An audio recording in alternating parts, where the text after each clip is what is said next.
محترم سامعین کرام، السلام علیکم ورحمۃ اللہ وبرکاتہ۔ آج ہم آپ کے سامنے ایک ایسے عنوان پر گفتگو کریں گے جو اس وقت پوری دنیا کی میڈیا کے پلیٹ فارم پر موضوع بحث ہے، خواہ وہ پرنٹ میڈیا ہو، الیکٹرانک میڈیا ہو یا پھر سوشل میڈیا۔ جی ہاں، ہم بات کر رہے ہیں مسجد آیا صوفیہ کی، جو اس وقت عالمی متنازع فی مسئلہ بن چکا ہے۔ آج کے اس ویڈیو میں ہم اس مسجد سے جڑے کچھ حقائق، شبہات اور غلط فہمیوں پر بات کریں گے اور تمام غلط فہمیوں کا ازالہ بھی کریں گے۔ تو آئیے اس ویڈیو کو آخر تک دیکھیں اور اس تاریخی عمارت سے جڑی کچھ سچائیوں سے واقف ہو جائیں۔ آیا صوفیہ استنبول میں واقع ایک مسجد ہے جس کی ایک طویل تاریخ ہے۔ اس تاریخی مسجد کو انگلش میں ہاگیا صوفیہ ماسک کہا جاتا ہے اور ترکی زبان میں آیا صوفیہ مسجد یا آیا صوفیہ الکبیر جامع شریف کہا جاتا ہے۔ آیا صوفیہ کا مطلب رومن زبان میں وزڈم آف گاڈ یعنی حکمت الہی اور ہولی وزڈم یعنی مقدس فکر مذکور ہے۔ ابتدائی مرحلے میں اس مسجد کی بنیاد جسٹینین I کے حکم پر بطور کلیسا 532 اور 537 عیسوی کے درمیان رکھی گئی تھی۔ اس کا قیام بطور کیتھیڈرل ہوا تھا، جس کی حیثیت عیسائی مذہب میں ایک مرکزی عبادت گاہ کی ہوتی ہے۔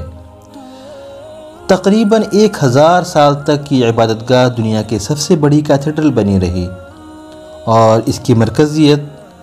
تب ختم ہوئی جب 1520 عیسوی میں اسپین میں کیتھیڈرل آف سینٹ میری کی تعمیر مکمل ہوئی اور پھر اس نئے کیتھیڈرل کو دنیا کا مرکز تسلیم کر لیا گیا۔ 1453 عیسوی میں جب سلطنت عثمانیہ نے بازنطینی سلطنت پر فتح حاصل کر لی اور قسطنطنیہ کا شہر دائرۂ عالم اسلام میں داخل ہو گیا، تو سلطنت عثمانیہ کا حاکم محمد ثانی نے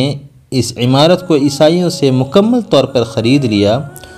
اور اس خوبصورت عمارت کو مسجد میں تبدیل کر دیا۔ یہی وہ محمد ثانی ہیں جنہیں پوری دنیا ان کی بہادری اور فتوحات کی بنا پر سلطان محمد فاتح کے نام سے جانتی ہے۔ پہلی جنگ عظیم میں جرمنی کا ساتھ دینے کے پاداش میں جب ترکی کی خلافت عثمانی کا خاتمہ ہو گیا اور اتحادی اقتدار نے کمال اتاترک کو ترکی کا اقتدار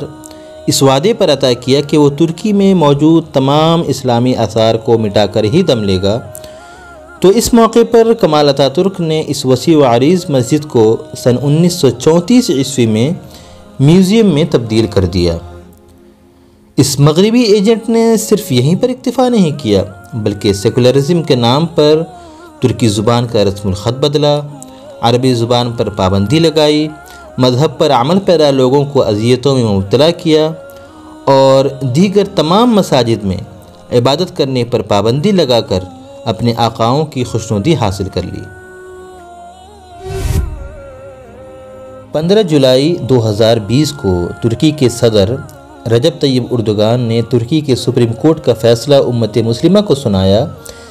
جس میں عدلیہ نے آیا صوفیہ کو دوبارہ میوزیم سے مسجد میں تبدیل کر دیا اور وزارت برائے امور مذہب کو اس کی ذمہ داری بھی سونپ دی۔ سپریم کورٹ کے اس فیصلے سے جہاں پورے عالم اسلام میں خوشی کی ایک لہر دوڑ گئی اور طیب اردوغان کی قیادت کی بھرپور پذیرائی بھی کی گئی، وہیں پوری دنیا میں اس فیصلے کو لے کر مختلف رد عمل کا ظہور بھی ہوا اور امریکہ کے صدر ڈونلڈ ٹرمپ نے اس فیصلے کی کھلے طور پر مذمت کی۔ US کے اسٹیٹ ڈپارٹمنٹ نے بھی اس فیصلے کی مذمت کی اور یہ تاکید کی کہ ہم حکومت ترکیہ سے یہ قوی امید رکھتے ہیں کہ اس عمارت کے دروازے مستقبل میں بھی اسی طرح تمام اقوام کے لیے کھلے رہیں گے اور زائرین کو زیارت کا موقع بھی ملتا رہے گا۔ جیسا کہ ہم نے بتایا کہ آیا صوفیہ کے اس تاریخی فیصلے پر جہاں ایک طرف عالم اسلام میں ترکی کی پذیرائی کی گئی، وہیں دوسری طرف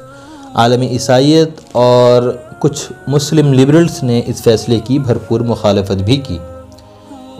ان کا یہ کہنا ہے کہ حکومت ترکیہ نے انسانی اخوت اور مودت کو ترجیح دیے بغیر مذہبی تشدد کو زیادہ اہمیت دی ہے۔ ایک طبقہ کا یہ بھی اعتراض ہے کہ ترکی نے عیسائیوں کی عبادت گاہ کو جبراً مسجد میں تبدیل کر دیا ہے۔ ان تمام غلط فہمیوں کا ازالہ کرنے کے لیے ہمیں اس مسجد کی تاریخ سے مکمل واقف ہونا ضروری ہے، اور جیسا کہ ہم نے ویڈیو کی شروعات میں ہی بتایا کہ آیا صوفیہ کا قیام بلا شبہ ایک کلیسا کی حیثیت سے ہوا تھا، اور تقریباً 1000 سال تک وہاں عیسائیت کی عبادت کی جاتی رہی، مگر جب سلطان محمد فاتح نے اس شہر کو فتح کیا تو انہوں نے جبراً اس عمارت کو اپنے قبضے میں نہیں لیا،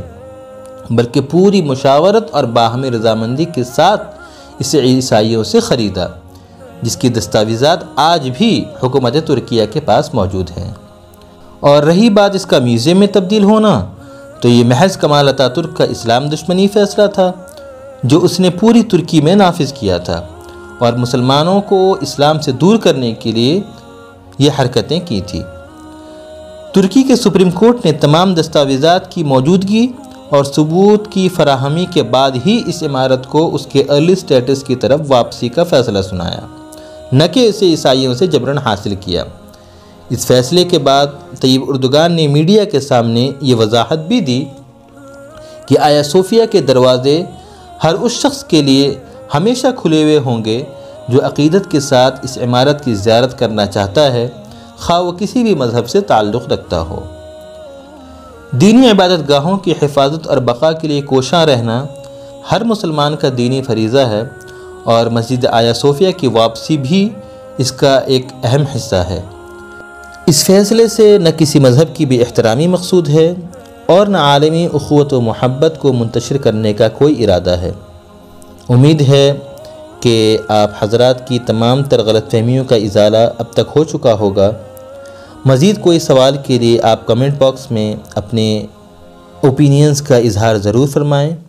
ہم حتی الامکان تمام سوالات کے جوابات سے آپ کو مطمئن کرنے کی پوری کوشش کریں گے۔ ویڈیو کو اخیر تک دیکھنے کے لیے بہت بہت شکریہ۔